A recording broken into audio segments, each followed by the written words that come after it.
Hello everyone, welcome back to Study Central. इस video में हम स्टार्ट करने वाले हैं यूनिट 1 का नेक्स्ट चैप्टर, वो है कैपिटल मार्केट। जैसे कि हमने प्राइम मनी मार्केट पढ़ा था लास्ट की वीडियोस में, वो चैप्टर हमने मनी मार्केट के बारे में डिटेल में स्टडी की थी।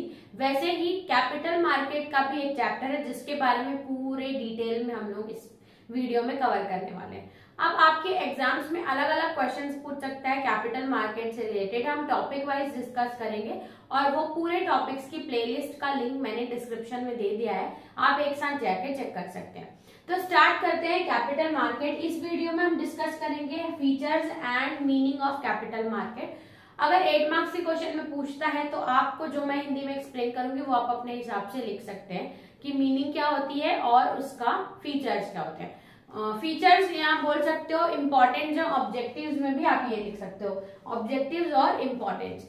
नेक्स्ट बात करते हैं कि मीनिंग ऑफ कैपिटल मार्केट क्या है। तो मनी मार्केट अगर मैं आपको बताऊं, अगर पीछे जाके देखें तो मनी मार्केट एक ऐसा मार्केट था जो कि शॉर्ट टर्म फंड्स प्रोवाइड करता था। उसका ही जस्ट अपोजिट है कैपिटल। नाम से ही याद कर लो कैपिटल। कैपिटल यानी कि लॉन्ग टर्म या कुछ बड़े पैमाने पे वो डील करता होगा। तो ऐसे सारे फंड्स जो हमें 1 साल से ज्यादा के लिए मिलते हैं और हैवी अमाउंट फाइनेंस करने के लिए दिए जाते हैं, उसको बोला जाता है कैपिटल मार्केट।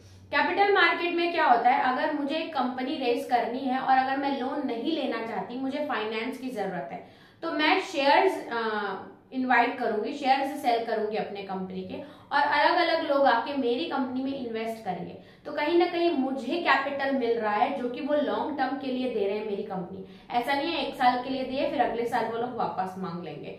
तो ये लॉन्ग टर्म हो गया, मतलब तब तक के लिए दे रहा हूं, उनमें से मैं उनको इंटरेस्ट पे करूंगी। और दूसरा ये लॉन्ग टर्म भी हो गया, प्लस ये लंबे समय तक के लिए भी है। ठीक है, तो यानी कि ज्यादा पैसा भी इसमें कलेक्ट हो जाता है। एक तो लॉन्ग टर्म हो जाता है और दूसरा हो जाता है heavy amount of investment capital market के थ्रू हम लोगों को मिलती है। अब देखते हैं कि थ्योरेटिकली क्या लिखा है इसमें।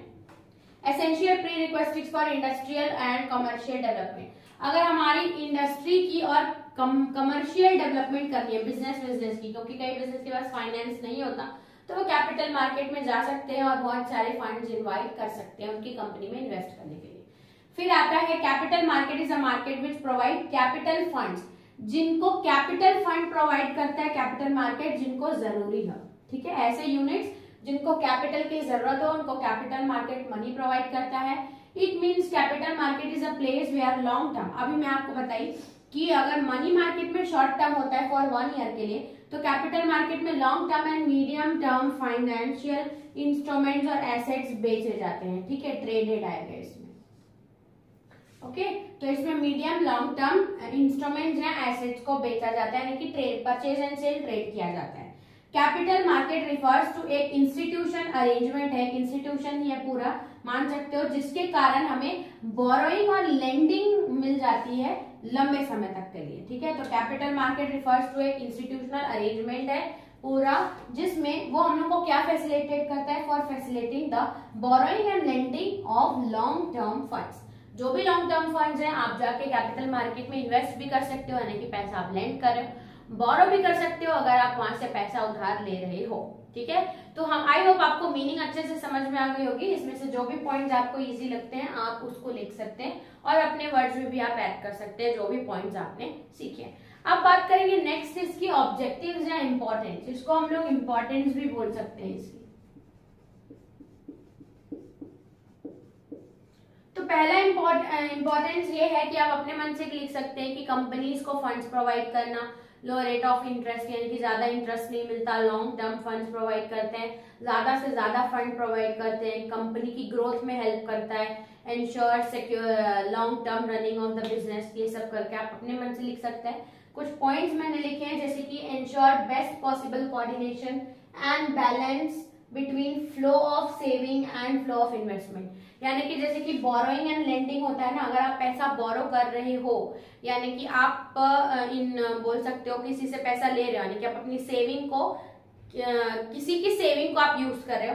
वैसे ही अगर लेंड है, अगर आप अपना पैसा दे रहे हो यानी कि आप इन्वेस्ट कर रहे हो, तो फ्लो ऑफ सेविंग और फ्लो ऑफ इन्वेस्टमेंट को सही रास्ता, क्योंकि आपकी सेविंग है ना, अगर आप किसी को लेंड कर रहे हो, किसी को आप पैसा दे रहे हो, तो आपको वो जो सेविंग है वो सही जगह जाती है। क्यों? क्योंकि आपको आगे जाकर उसमें से रिटर्न मिलेगा।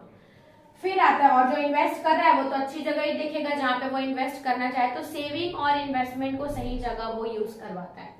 फिर आता है direct flow of saving in most, जो भी आपकी सेविंग है वो ज्यादा से ज्यादा प्रॉफिटेबल बिजनेस है वहां जाती है, इसलिए प्रॉफिटेबल चैनल आएगा, direct flow of saving into most profitable channel. फिर आता है मोबिलाइजेशन और कंसंट्रेशन, नेशनल सेविंग यानी कि जितने लोगों की सेविंग है एक साथ करके सही जगह इन्वेस्ट करते हैं तो बोल सकते हैं mobilisation and concentration of national saving.